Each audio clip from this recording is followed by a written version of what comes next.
Hello folks! Today I'm going to be showing you 3 quick mending projects from my ever-growing mending pile. First, we've got this gorgeous vintage knitted jumper which came to me with a series of little holes, making it too delicate to wear in its current state. As someone who knits or crochets only very rarely, I was quite surprised to have 3 yellow wools to choose from. I'm pretty sure material making stuff breeds like tribbles. As you can see, I went over this jumper and put pins in the places where there were holes to give myself a fun, painful challenge whenever I had to move this jumper. Let's just speed right on through my issues, getting the end of the wool here. The principle of this method is to create a strong woven patch over the top of the hole, incorporating the broken threads into the weave, in theory making it unlikely to break again. I think this was some double knitting wool, and it had 3 main strands, which was a little thick for this jumper, so I separated one strand and used the 2 remaining. I hate doing this, it feels very gross.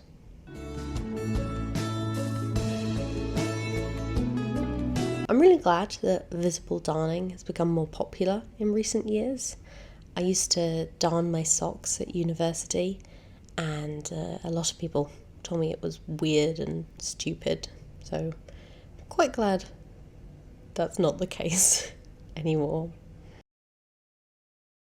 So I'm using a darning mushroom for stability in parts, but it wasn't really necessary after I had the tension set with the outside stability stitches, so I went without it mostly. When I'm darning socks or something with a very specific shape I want to maintain in my darn, I use a darning mushroom the whole time, but this was on a basically flat piece of knitting, so I wasn't so concerned, as long as my tension was okay. By tension I mean that you don't want to pull your fabric together more than it originally was, because it will cause bulking and misshaping, and it'll put a strain on the knits, so you'll probably end up with more holes anyway. I don't know what this piece of paper is right by my side there. I found it in like all of the clips here. Don't know what it is.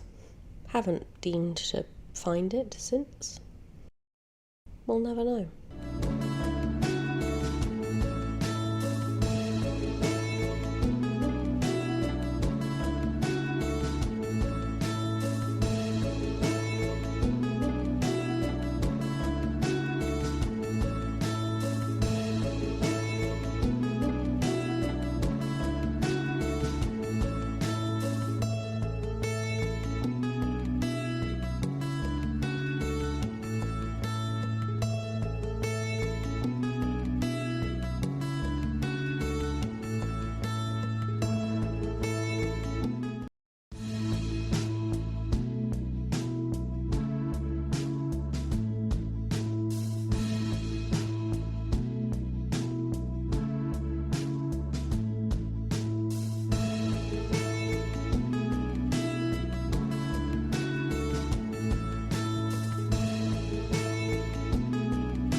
And there we have it. I really like this jumper, I think it's so cute. Remember Christmas? It was like a long time ago.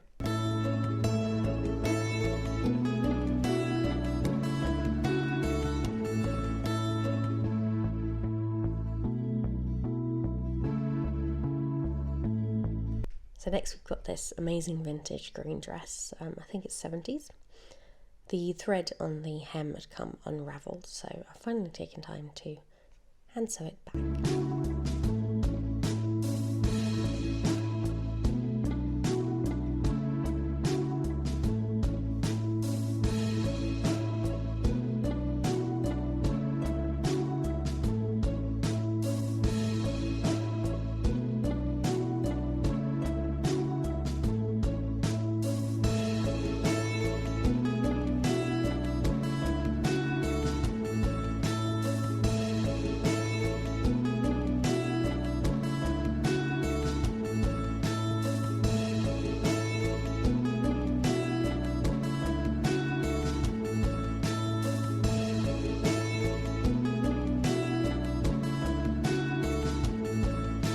I really want a brandy snap right now. I wish I had a brandy snap.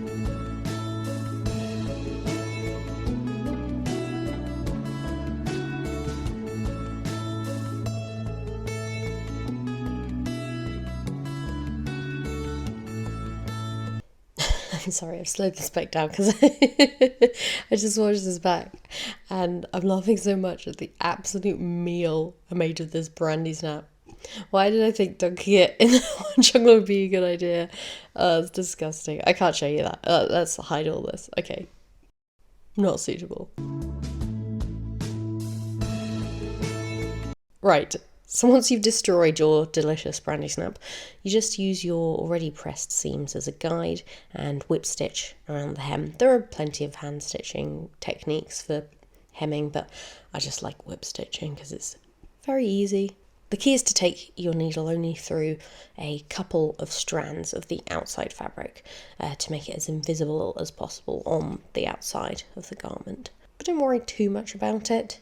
I mean, I'm using a dark coloured thread on a dark coloured fabric and it's the bottom of an ankle length dress. No one's going to be at your ankles examining your hem. If they are, I don't really know what advice to give you if that's the case. Tell them to go away.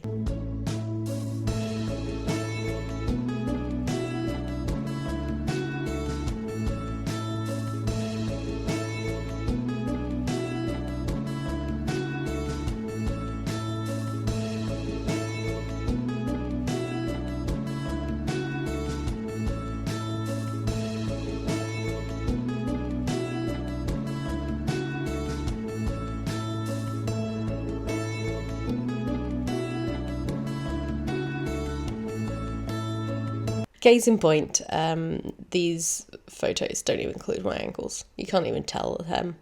It's not even below my torso.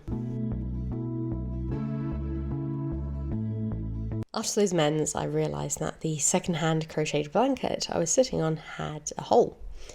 The crochet is far too loose for a darn, like with the jumper.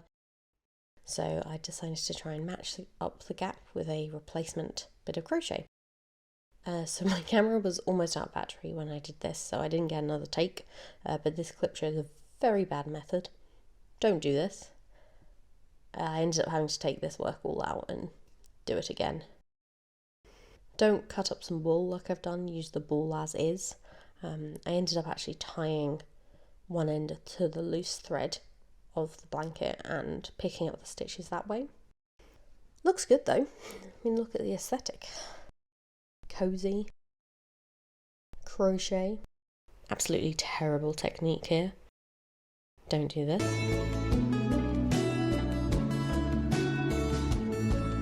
So here I am trying to fix my terrible crochet before I run out of battery.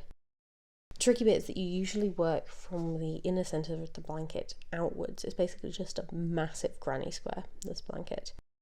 So in order to fix in the middle, you have to do the double crochet onto the level below, then the chain stitches for the level above, take it off the hook, put the chain on a needle to thread through the loops of the level above, then put back onto the hoop and continue.